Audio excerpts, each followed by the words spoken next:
우리에게는 하늘로 승천하셔서 아버지의 보좌 우편에서 서서 우리를 중보하고 계시는 대제사장 되신 예수 그리스도가 계십니다. 그러므로 이제 우리가 해야 될 일은 정말 긍휼함을 입고 때를 따라 돕는 그 은혜를 얻기 위하여 은혜의 보좌 앞에 쭈삣쭈삣이 아니라 담대히 당당하게 나아가는 그런 믿음의 사람이 되셔야 합니다. 이것이 지난주일 메시지의 핵심 말씀이었습니다. 자, 이 말씀을 들으면 이 대제사장에 대한 주제가 거의 결론적으로 끝난 것처럼 보입니다. 근데 오늘 말씀 5장에 들어와 보았더니 이 대제사장이라는 주제가 다시 설명되고 있다라는 거예요. 5장에서 뿐만 아니라 이 대제사장적인 주제는 7장까지 계속 연결됩니다. 그래서 반복적으로 이 설교를 듣고 계시는 우리 성도님들은 조금 설교 말씀이 지루할 수 있습니다. 다 아는 얘기를 왜 또 이렇게 계속하는가. 그러나 여러분, 이 소중한 성경 말씀 속에 이 말씀이 계속 반복되고 설명되고 있다는 것은 이것이 참으로 중요하다라는 것입니다. 그렇기 때문에 여러분, 조금 반복되는 설교이지만 또 지루한 감은 없지 않아 있지만 여러분, 이 설교를 단디히 들으시기를 바랍니다. 아멘. 어느 남편이 자기는 매일 회사에 출근해서 아침부터 저녁 늦게까지 열심히 일하는데 자신의 아내는 집에서 늘 빈둥거리고 노는 것처럼 여겨졌습니다. 그래서 도대체 이놈의 마누라가 하루 종일 무슨 일을 하는가? 그래서 자세히 알고 싶어서 하나님께 기도를 드렸습니다. 아버지 하나님, 저는 매일 아침부터 늦게까지 정말 열심히 일하는데 제 아내는 집에만 있는데요. 그러니 내가 출근을 해서 얼마나 힘들게 회사 일을 하는지, 직장 일을 하는지 제 아내도 알아야 되지 않겠습니까? 그러니 오늘 꼭 하루 정도 아내와 저의 몸이 좀 바뀌어지게 하십시오. 그렇게 기도했습니다. 남편의 말을 딱하게 여기신 하나님께서 그 남편의 소원을 들어주셔서 다음날 아침 남편은 아내가 되고 아내는 남편이 되었습니다. 자, 아내가 된 남편은 아침에 일어나자마자 밥을 짓고 애들 깨우고 옷을 챙겨 입혀 밥 먹여 학교에 보내고 또 남편 출근시키고 나니까 이제 뭐 해야 되죠? 빨래해야 되잖아요. 이방저방 그냥 허물처럼 벗어놓았던 그 빨랫감들 다 주워 모아서 이제 세탁기 돌리고 또 이방저방 돌아다니면서 또 집안 청소하고 또 키우고 있는 개 산책시키고 목욕시키고 그러다 보니 어느덧 점심시간이네요. 간단하게 점심 먹고 은행 볼 일이 있어 은행에 갔다가 이제 저녁거리 창거리 준비해야 돼 마트에 들렸어. 이제 시장을 봐서 낑낑 메고 집으로 돌아왔습니다. 그러다 보니까 벌써 오후 3시가 넘었습니다. 생각해보니까 세탁기통 안에 있는 빨래가 그대로 있더라고요. 그래서 그 빨래 꺼내어서 널고 애들이 이제 학교에서 돌아오면 먹일 간식 준비하고 애들을 기다리면서 다림질을 하고 있었습니다. 좀 있다 보니까 애들이 이제 학교에서 돌아오는데요. 그 아이들 붙들어다가 간식 먹이고 또 숙제하라고 신랑이 하고 그래서 이제 잠시 한숨 돌리며 커피 한 잔 마시고 있는데 벌써 4시 30분, 5시가 다 되어서 가네요. 저녁 시간이 다 된 겁니다. 그래서 허겁지겁 쌀 씻고 고기 점이고 채소 다듬어서 국 끓이고 저녁 준비를 정신없이 했습니다. 저녁 먹은 후에 설거지 다 끝내고 세탁물 개어서 옷장에 넣고 애들 과제물 챙기고 잠자리에 들려고 재우고 나니까 벌써 10시가 후딱 넘어갔습니다. 그렇지만 아직도 그녀의 하루 일과는 끝나지 않았습니다. 지친 몸으로 잠자리에 들었는데 남편이 그날 밤 사랑을 원하는 거예요. 그래서 사랑을 열심히 해주었습니다. 다음날 아침 그녀는 눈을 뜨자마자 침대 옆에 이제 무릎을 꿇고 하나님 앞에 기도를 했습니다. 주님, 어제는 제가 정말 멍청했습니다. 아내가 집에서 하는 일이 얼마나 많은지 모르고 제가 그동안 불평만을 했는데 제발 소원이 오니 저를 다시 남편으로 회복시켜 주십시오. 그렇게 기도했어요. 그러자 하나님께서 빙그레 웃으시면서 그러시더래요. 이 사람아, 그건 안 되느니라. 아니, 왜 안 된다는 겁니까? 애시당초 하루만 바꾸기로 하지 않았습니까? 그랬지. 그런데 말이야, 일이 좀 꼬였어. 아니, 왜요? 어젯밤에 네가 임신을 했어. 너무나도 놀라서 악 소리를 지르면서 깨어나고 보았더니 꿈이었대요. 여러분, 사람마다 다 하나님께서 맡겨주신 자기 직분이 있고 자기 역할이 있는 겁니다. 중요한 것은 각자 아버지께서 우리에게 맡겨주신 그 일에 충성을 다하는 겁니다. 그 일이 큰 일이든 작은 일이든 다른 사람의 눈에 띄는 일이든 띄지 않는 일이든 충성을 다하는 것, 이게 참으로 중요합니다. 코람데오라는 말이 있습니다. 그 뜻은 하나님 앞에서라는 말입니다. 우리 모두는 하나님 앞에 서 있는 자입니다. 그 어떤 일을 하든 하나님 앞에서 서서 일한다는 자세가 참으로 필요합니다. 그래서 맡은 자에게 구할 것이 뭐냐? 충성이라고 했습니다. 우린 충성을 다해야 합니다. 아버지와 남편으로서, 아내와 어머니로서 우리는 가정에서 충성을 다해야 되고요, 직장에서도 우리는 충성을 다해야 합니다. 그리고 우리가 더욱 충성해야 될 것이 하나 있는데 바로 그것은 하나님 나라의 일입니다. 하나님은 저와 여러분을 왕같은 제사장으로 불러주셨어요. 왕은 통치함으로 섬기는 자이고 제사장은 예배자이고 중보자로 섬기는 자입니다. 우리는 이 세상을 하나님의 말씀과 기도로 통치하는 자가 되어야 되고요, 그리고 이 땅의 아픔과 상처를 들고 아버지 하나님 앞으로 나아가 기도하는 기도의 제사장이 되셔야 합니다. 우리 믿음의 사람들은요, 나 하나의 신앙 지키기 위해서 급급해서는 아니 됩니다. 물론 제일 중요한 것은 나의 신앙을 지켜가는 것, 제일 중요합니다. 그러나 그것을 뛰어넘어서 이 땅의 상처난 곳곳을 가슴 아파하며 부르짖는 자가 되어야 하며 아버지 하나님의 뜻이 하늘에서 이루어진 것처럼 이 땅 가운데 이루어지도록, 우리의 삶에 하나님의 뜻이 표현되어지고 이루어지도록 우리는 충성을 다해 가야 합니다. 그래서 하나님의 그 놀랍고 풍성한 은혜의 복이 이 세상 곳곳에 흘러가도록 만드는 책임이 왕같은 제사장 된 저와 여러분에게 주어져 있습니다. 그것이 우리의 부르심이고 또한 사명입니다. 구약시대 때 하나님께서 당신의 백성을 이끄시고 통치하는 직분으로 가장 먼저 만들어주신 직분이 바로 제사장 직분이었습니다. 하나님께서 이스라엘 백성들을 왕을 세워서 다스리기 전에 하나님이 원하시는 것은 제사장을 통해서 그 땅에 하나님의 은혜가 흘러가게 하는 것이었어요. 나중에 사무엘 시대 때 주변의 여러 왕국들을 보니까 왕권을 가지고 다스리고 있고 그러한 나라가 정말 보암직하고 크고 강성한 것처럼 보였어요. 그래서 이스라엘 백성들이 하나님 우리에게도 왕을 허락하여 주소서. 그때 하나님께서 너에게 왕을 허락해 줄 때 그 왕이 너희를 괴롭히고 너희를 힘들게 할 것인데 그래도 괜찮겠느냐. 그래서 그래도 이스라엘 백성들은 그래도 좋습니다. 그래서 세워진 것이 왕의 제도였습니다. 그러나 하나님의 원래 디자인하여 주신, 원래 하나님께서 계획하신 것은 이 하나님의 영적인 직무를 감당하는 제사장이 그 땅을 통치하는 일이었어요. 그러고 보면 창세기에 나오는 족장들도 제사장이었습니다. 그러나 진정한 제사장 제도는 출애굽 시대 때 만들어졌지요.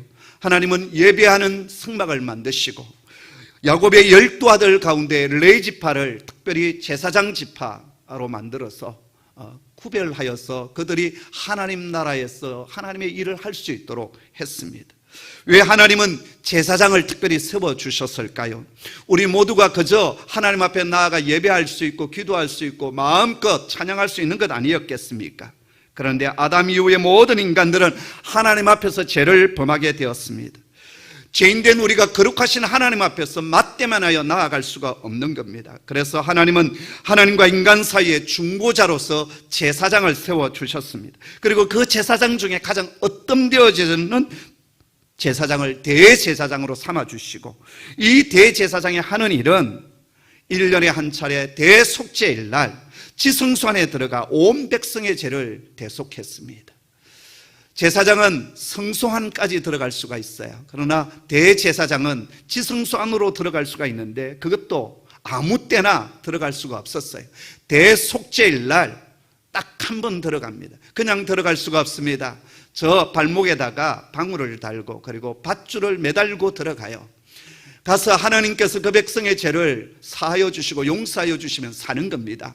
근데 하나님께서 그 백성과 그 대제사장의 죄를 대속해 주시지 아니하시면 하나님께서 쳐서 죽여버려요. 그럼 그 시신을 끄집어내어야 되는데 그 지성소 안에 하나님이 임재하시는 그 자리에 아무나 들어가게 되면 죽게 되니까 어떻게 합니까? 밧줄이 방울 소리가 들리지 않으면 죽었구나, 하나님께서 치셨구나. 그래서 그 밧줄로 그 시신을 끄집어내었던 것입니다. 이처럼 하나님 앞에 나아가는 것은 두려운 일이었어요. 죄인된 우리가 거룩하신 하나님 앞에 선다는 것은 너무나도 무서운 일이었습니다.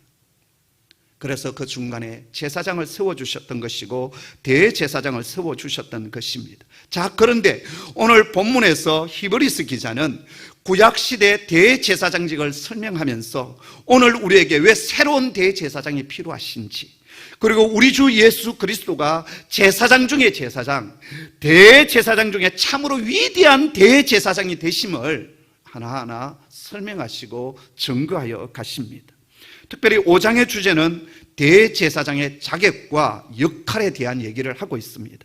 1절부터 4절까지는 구약의 대제사장의 자격이 나오고요, 5절부터 10절까지는 예수 그리스도의 대제사장적인 자격을 그리고 역할을 말씀하고 있습니다. 그리고 이를 통해서 우리가 믿는 예수 그리스도가 얼마나 위대하시고 완전하신 대제사장 되심을 지금 우리에게 증거하고 계시는 겁니다. 먼저 오늘은 옛 대제사장, 구약의 대제사장의 자격에 대해서 좀 살펴보고요, 다음 주일에 왜 우리에게 새 대제사장 되시는 예수 그리스도가 필요한지에 대해서 말씀드리도록 하겠습니다. 그래서 오늘 설교는 미리 말씀드리지만 큰 메시지가 강하게 있지는 않습니다. 진짜 왕건이 메시지는 다음 주에 있어요. 오늘은 그 왕건이 메시지를 위해서 오늘 그 바탕을 깔아놓는 말씀이에요. 자, 그렇다면 구약시대 때 대제사장의 자격과 그가 하는 일이 무엇이었을까요? 1절의 말씀인데요, 같이 읽겠습니다. 시작.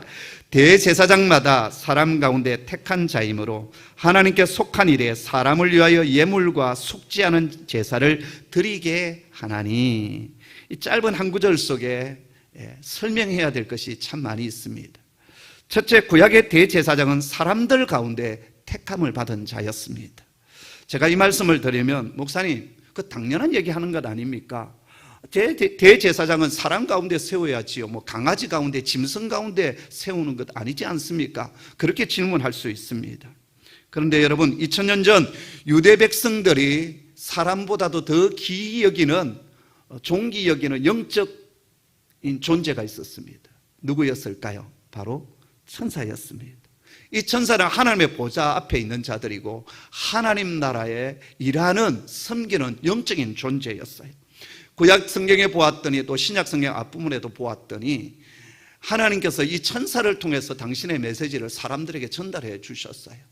또 큰 전쟁이 있을 때 천사장 미카엘이 와서 대신 전쟁에서 싸우게 해주시고 승리케 만들어 주시는 거예요. 그래서 구약의 백성들은 이 천사는 하나님께서 우리에게 보낸 메신저고 또 하나님께서 우리를 위하여 대신 싸워주는 군대로 이해하고 있었습니다. 자, 그런데 이 천사, 영적인 이 존귀한 천사가 왜 제사장이 될 수 없고 대제사장이 될 수 없느냐? 그 이유는 이 천사는 영적인 존재이기 때문에 사람의 본성을 가지지 못하고 있다라는 거예요.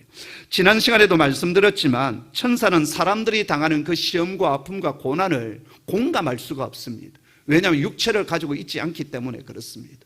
여러분, 우리 가운데 사랑하는 부모님을 먼저 하나님 나라로 보내드린 그러한 자녀들이 있습니다. 마음이 많이 아프고 힘든 고통스러운 분들이 이 자리에 계십니다.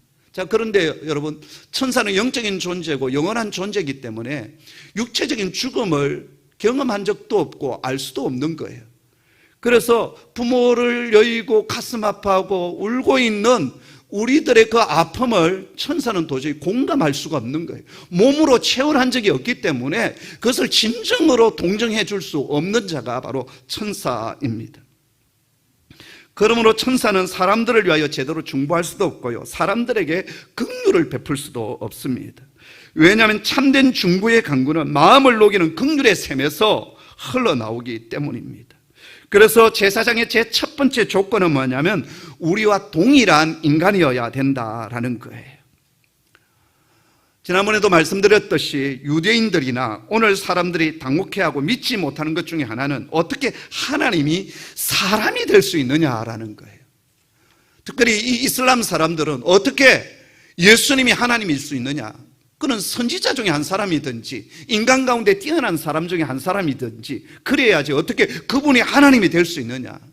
왜냐하면 어떻게 하나님이 사람이 될 수 없다라고 생각하기 때문에 그렇습니다. 그러나 만일 하나님의 아들이 사람이 되지 아니하셨다면 그분은 결코 우리의 아픔과 상처와 눈물과 고통과 한숨을 공감하지 못했을 뿐만 아니라 우리를 위해서 하나님 앞에 우리의 모든 사정을 대변할 수 있는 중보자가 될 수 없다라는 것입니다.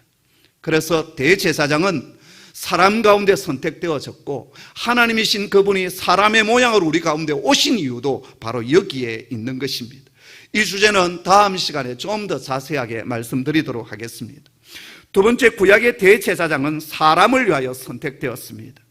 구약의 이스라엘 백성들은 그들의 죄악 때문에 직접 그리고 개별적으로 하나님 앞에 나아갈 수가 없었어요.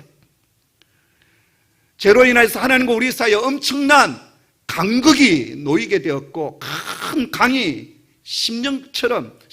십년과 같이 놓여 있게 되었어요. 창세기 3장에 보면 아담과 하와가 범죄했을 때 두 가지가 일어납니다. 하나는 아담과 하와가 그 에덴 동산에서 쫓겨나게 돼요. 이게 첫 번째고요.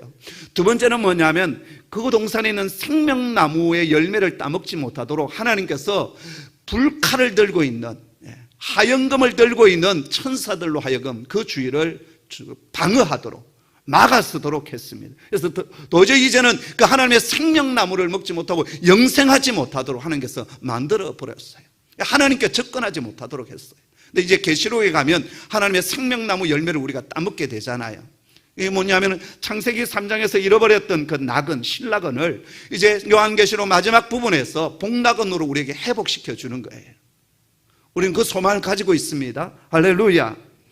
여러분, 출애굽기 19장에 보면 여호와께서 시내산에서 강림하셨을 때 사람들은 하나님께 가까이 갈 수가 없었어요. 그래서 백성들은 어떻게 합니까? 산 아래에 있었고, 그리고 12두령들이 모세와 함께 산으로 올라가다가 산 기슭에 머물러 있고 오직 모세만이 시내산 꼭대기로 올라갔습니다. 그것도 큰 빽빽한 구름 가운데서 하나님을 뵙게 되는데요, 음성을 듣게 됩니다.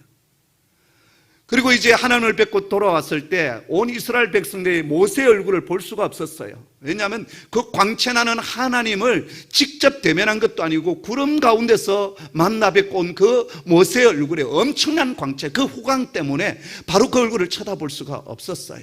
그만큼 하나님은 거룩하신 분이시고 밝으신 분이기 때문에 죄된 우리들이 하나님을 직면하여 만날 수가 없는 것입니다. 성막이 세워졌을 때도 그랬습니다. 백성들은 성막으로 나아가되 바깥들 이상 넘어가서는 아니 되어졌어요. 그런데 하나님은 이런 사람들을 위하여서 중보하도록 한 직분을 선택하여 주셨는데 바로 그게 제사장이었습니다. 제사장들은 성소에 들어가 백성을 대신하여 제물을 드리고 그리고 하나님 앞에 예배를 드리고 중보 기도를 드렸습니다. 그리고 앞서 말씀드렸던 것처럼 대제사장을 1년에 한 차례씩 온 백성의 죄를 짊어지고 그곳으로 들어갔습니다. 이렇게 대제사장이 하는 일은 다른 것이 아니라 사람을 위하여 선택되었다라는 것입니다. 하나님의 아들이신 예수님께서 하나님의 본체를 버리시고 사람의 모양으로 우리 가운데 찾아오시고 우리의 대제사장이 되어주신 가장 큰 목적은 바로 죄인된 저와 여러분을 다시 살리기 위한 것입니다. 바로 여기에 하나님의 은혜가 있습니다. 하나님이신 그분이 뭐가 모자라서 뭐가 부족해서 육체를 입고 시간과 공간의 한계 속으로 들어오셨겠어요? 바로 그것은 저와 여러분을 돕기 위하여, 저와 여러분의 아픔을 공감하시고 아버지 앞에 온전한 중보자로서 서서 우리를 온전히 회복시키기 위하여 주님께서 사람의 모양을 입고 오신 겁니다. 세 번째, 대제사장은 하나님께 속한 일을 하는 자였습니다. 물론 가정생활도 했고 또 땅을 분배는 받지 못했지만 각자 저들이 살아가는 성읍이 있었고 그 성읍 주변에 먹고 살아야 되니까 밭대기들이 있었어요. 그래서 가정생활도 하고 노동도 분명히 했습니다. 그러나 대제사장은 하나님의 부르심을 따라서 하나님의 거룩한 요구에 응답하고 하나님 나라의 일을 하는 자였습니다. 제사장들이 성전에서 하나님의 일을 할 때 늘 염두에 두는 것이 세 가지가 있었어요. 하나는 성품이었습니다. 자신의 성품이 아니라 하나님의 성품으로 일해야 했습니다. 거룩한 성품, 긍휼의 성품, 사랑과 온유와 신실함과 오래 참음과 공의의 성품을 가지고 하나님 나라 일을 했다라는 거예요. 우리도 하나님 나라 일을 할 때 이 하나님의 마음을 가지고 일을 해야 합니다. 그리고 또 하나는 하나님이 원하시는 일을 했어요. 자신이 원하는 생활, 자신의 아이디어로 일하는 것이 아니라 하나님이 원하시고 하나님이 바라시는 일을 했다라는 거예요. 그게 구체적으로 뭐냐면 예배였고 제사였습니다. 그리고 중보 기도였습니다. 여러분, 하나님이 가장 기뻐하는 일이 무엇이겠습니까? 다윗은 하나님이 원하시는 하나의 원팅, 내가 그 일에 내 전생을 바쳐드리겠다라고 했습니다. 그건 뭐냐면 하나님의 성막 안에 들어가서 하나님을 마음껏 찬양하며 예배하는 것, 그 한 가지 일에 내가 충성하겠다라고 했어요. 그는 이스라엘의 왕이었습니다. 통치자였습니다. 그러나 하나님이 가장 기뻐하는 일, 예배자로 나는 살아가겠다. 그것이 다윗의 고백이었어요. 사는 성도 여러분, 우리에게 하나님 주신 많은 일들이 있습니다. 가정을 우리가 세워가야 되고, 직장도 열심히 일을 해야 되고, 돈벌이도 해야 되고, 자녀도 잘 교육해 가야 합니다. 그러나 하나님이 기뻐하시는 참된 예배자로 서는 것, 그리고 참된 기도자로 서는 것, 이 하나님 정말 기뻐하십니다. 그리고 그런 자에게 하나님이 더하여 주시는 은혜가 있습니다. 오래전에 제가 썼던 것인데 요즘 잘 안 썼죠. 그런 자에게 뭘 주신다? 보너스를 주셔요. 정말입니다. 하나님의 은혜 보너스를 주십니다. 사랑하는 성도 여러분, 하나님이 원하시는 기뻐하시는 일을 하시기를 바랍니다. 그리고 마지막으로 또 하나는 하나님께 영광을 돌려드리는 거예요. 하나님이 일을 하고서 자신에게 영광을 돌리는 자가 있습니다. 자신의 이름을 드러내는 자가 있습니다. 많은 교회들이 아프고 힘든 이유가 어디에 있겠어요? 싸움이 일어나는 이유가 어디에 있겠어요? 자신의 이름을 드러내려고 하는 거예요. 자신의 의를 드러내려고 하는 거예요. 하나님의 영광을 드러내지 아니할 때 그곳에 아픔이 있고 싸움이 있고 그리고 나뉘어짐이 있는 겁니다. 모든 영광이 그분께 올려지게 되어질 때 그 속에 하나님의 화평이 임하게 되고 사랑이 임하게 되고 은혜의 기름 부으심이 흘러가게 되는 것입니다. 오직 하나님께 영광을 올려드리는 저와 여러분 되기를 간절히 소원합니다. 주전 8세기 온 이스라엘 백성들이 하나님을 떠나고 말씀을 경홀히 여기고 예배가 사그라질 때 이사야 선지자는 성전에서 예배를 드리고 있었습니다. 그때 하나님의 음성이 들려옵니다. 내가 누구를 보내면 누가 우리를 위하여 갈고. 그때 이사야는 이렇게 대답합니다. 주여, 내가 여기 있나이다. 나를 보내소서. 하나님은 오늘 또 당신의 일을 맡기실 당신의 사람을 찾고 있습니다. 그 부르심에 응답하는 우리 홍익교회 또 우리 성도들 되기를 간절히 소원합니다. 네 번째, 대제사장은 예물과 속지 않은 제사를 드리는 자입니다. 제사장은 두 가지 일을 했는데요, 가장 첫 번째는 하나님 앞에 드리는 일이었어요. 제물을 드리는 일이었고 감사제를 드리는 일이고 예배를 드리고 기도하는 일, 하나님 앞에 드리는 일을 했어요. 그리고 희생제물을 하나님 앞에 올려드리는 일이었습니다. 예수님이 우리의 위대한 대제사장이 되시는 이유는 주님은 당신의 몸을 희생제물로 올려드렸기 때문입니다. 주님께서 십자가에서 하신 가상칠언의 말씀 중에 마지막 다 이루었다라고 하셨어요. 그리고 눈을 감으시는데요, 다 이루었다는 말은 테텔레스타이라는 헬라어 단어를 쓰고 있습니다. 그 말은 값을 치루어 주었다라는 거예요. 희생의 값을 치루어 주고 지악에 빠져있는 우리를 건져주시고 사단의 손아귀에 있는 저와 여러분을 건져셔서 당신의 자녀 삼아 주셨다. 바로 그것이 다 이루었다, 테텔레스타이라는 말입니다. 요한복음 10장 11절에 나는 선한 목자라, 선한 목자는 양들을 위하여 목숨을 버리거니와 라고 했습니다. 주님은 선한 목자장이 되셔서 당신의 몸을 내어주셨고 하나님 제단 앞에 당신을 올려드렸습니다. 다섯 번째, 대제사장은 긍휼이 있어야 했습니다. 2절 말씀인데요, 같이 읽습니다. 시작. 그가 무식하고 미혹된 자를 능히 용납할 수 있는 것은 자기도 연약에 휩싸여 있음이라. 제사장의 정말 중요한 마음의 상태가 뭐냐 하면 사람들에 대한 그 긍휼함을 가져야 된다라는 거예요. 여기 용납이라는 단어가 있는데요, 그 말은 합당하게 참아내다, 그런 뜻입니다. 무식하고 실수하는 사람들에 대해서 동정심을 가지고 끝까지 참을 수 있는 마음을 가지는 것, 바로 그것이 대제사장의 자격이다라는 거예요. 근데 어떻게 이렇게 실수가 많고 연약한 자를 긍휼로 품고 오래 참을 수 있느냐? 바로 그것은 자신도 연약한 존재라는 것을 알기 때문이다라고 오늘 2절에서 말씀하고 있습니다. 저희 가정 얘기를 해서 참으로 죄송한데요, 저희 부부가 두 아이를 양육하면서 아이들을 바라보는 눈이 조금 다릅니다. 저희 아내는 소위 말하는 공부 잘하는 범생이로 자라났어요. 삶의 걸음 속에서 일탈이라고는 해본 적이 없는 진짜 범생이. 그러나 남편인 이 손 목사는 어떤 자냐, 어릴 때부터 문제아로 자랐습니다. 거의 바른 길을 걸어본 적이 없어요. 학교도 신학교 들어와서 제대로 공부를 했지 그 이전에는 하여튼 뭐 가출도 하고 문제 많은 것 여러분 아시지요? 그러다 보니까 애들이 잘못할 때 엄마가 바라보는 눈과 제가 바라보는 눈이 달라요. 엄마는 도저히 그 아이들이 일탈하는 것을 이해를 못하는 거예요. 그러나 저는 그럴 수도 있지 뭐. 왜? 지가 그랬으니까. 예, 이해하는 거예요. 그러면 제 아내가 그 당시에는 화를 많이 냈습니다. 당신만 아이들한테 좋은 사람처럼. 대제사장이 인간에 대해서 오래 참고 용납할 수 있는 것은 자신이 연약함을 알기 때문에 예수님께서 우리의 참 위대하신 대제사장이 되시는 이유가 무엇이겠습니까? 그분이 시간과 공간의 한계 속에 육체라고 하는 이 인간의 몸을 입고 오셨잖아요. 인간의 한계와 연약함을 아시는 거예요. 그래서 우리를 온전히 용납하고 동정해 갈 수 있는 것입니다. 사랑하는 성도 여러분, 여기에서 우리가 인간 이해에 대한 눈이 있어야 돼요. 그게 뭘까요? 예. 내 자신의 연약함을 우리가 인식하고 알듯이 다른 사람의 연약함과 부족함을 우리가 이해하고 또 알고 또 용납하고 오래 참아주고 자비와 긍휼을 베푸는 그런 사람들이 되셔야 돼요. 할렐루야.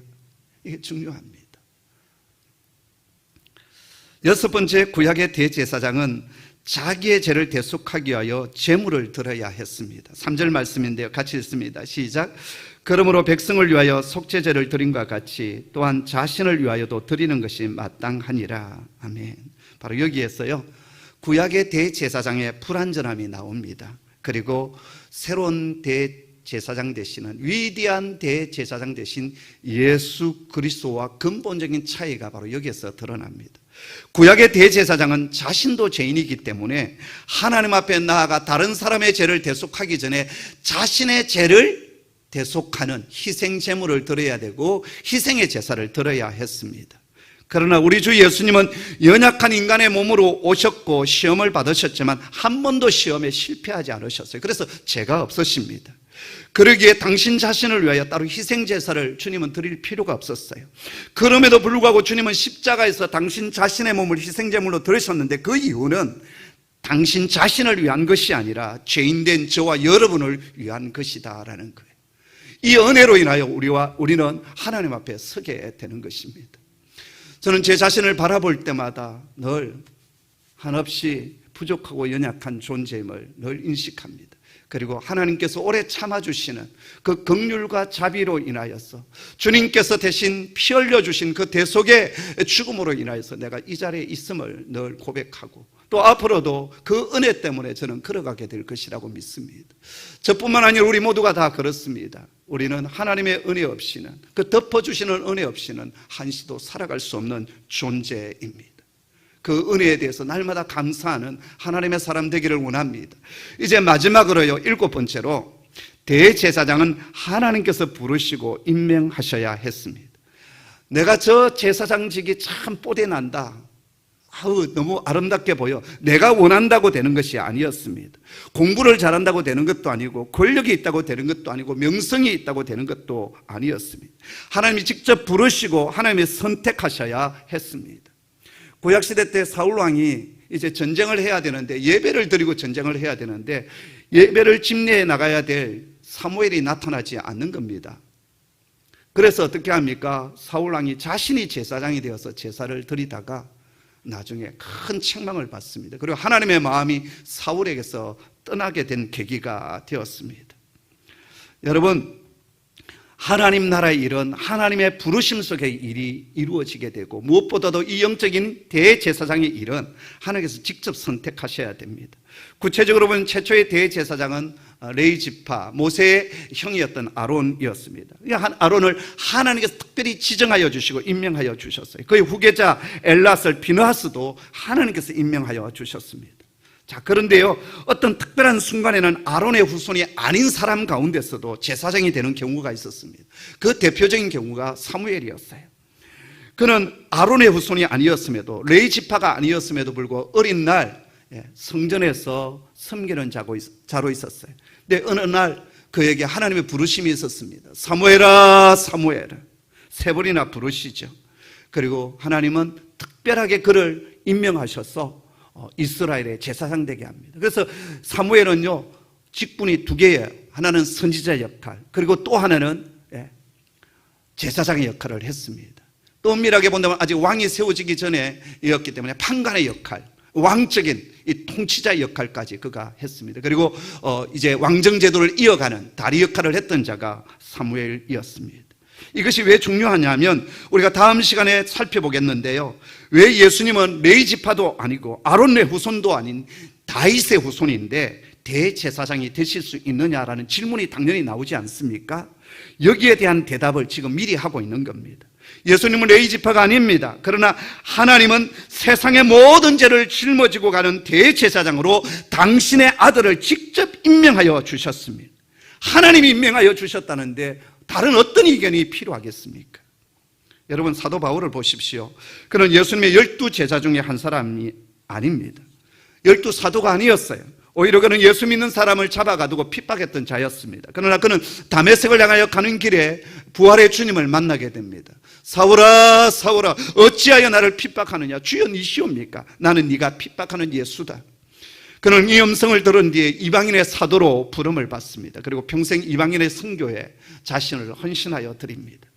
사람들은 그를 향하여 너는 12제자, 12사도 중에 한 사람이 아니지 않느냐? 그러면서 공격했을 때 나는 부활의 주님을 직접 만났고 그 부활의 주님께서 직접 사도로, 이방인의 사도로 나를 세워주셨다라고 자신 있게 대답했고 당당하게 사역했습니다. 바로 이것이 하나님의 부르심이고 그리고 그 부르심에 응답하는 자세였습니다. 아론이 대제사장으로 부름을 받아 사역을 할 때 그의 리더십을 인정하지 않았던 고라와 그의 무리들이 있었습니다. 그때 하나님께서 각 지파마다 지팡이 하나씩을 가져오라고 했어요. 그리고 각 지파마다 이름을 적게 했고 레위 지파에는 아론의 이름을 적게 했습니다. 그리고 그 12개 지팡이를 들고 하나님이 임재하시는 지성소 안에 있는 법궤 안에 이 12지팡이를 두게 했습니다. 그 이튿날 가서 보았더니 11개의 지팡이는 어떤 흔적도 없는데요, 아론이 가지고 있었던 그 지팡이에는 싹이 나고 꽃이 피어서 살구 열매가 맺혀져 있었습니다. 바로 그것은 하나님께서 아론을 직접 부르시고 세우셨다고 하는 증거였습니다. 바로 여기에서 하나님이 부르시고 선택한 사람에게는 하나님의 은혜의 기름 부으심, 권세의 기름 부으심, 능력의 기름 부으심이 있다는 것을 우리가 알 수 있습니다. 그러기에 우리들은 하나님께서 부르시고 선택하신 종에 대해서 존중히 여기는 마음과 그 리더십을 귀히 여기는 마음을 가지고 있어야 합니다.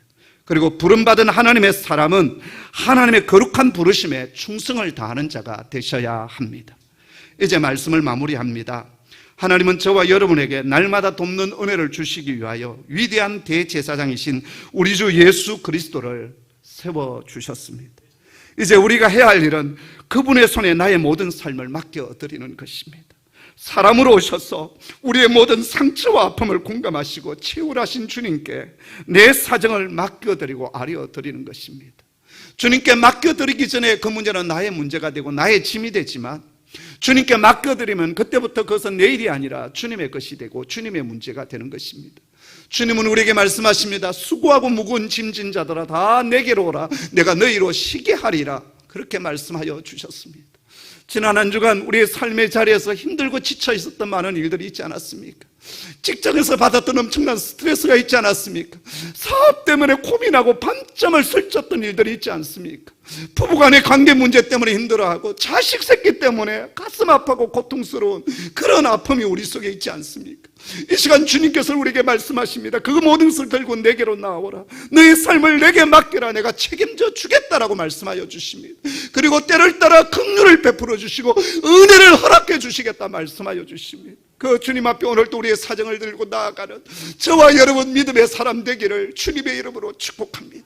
기도하겠습니다. 아버지 하나님, 한시도 은혜 없이는 살아갈 수 없는, 한시도 아버지 하나님의 긍휼이 없이는 살아갈 수 없는 저희들이 이 자리에 있습니다. 한 주간 동안 힘들고 지쳤던 저희들 주께로 나와 예배하며 우리의 사정을 주 앞에 올려드립니다. 내 인생 내 삶의 문제를 주 앞에 맡겨드립니다. 주님 받으시고 가장 합당하고 가장 선한 것으로 우리에게 응답하여 주시옵소서. 고난의 골짜기를 지나가고 있는 성도들이 이 자리에 있습니다.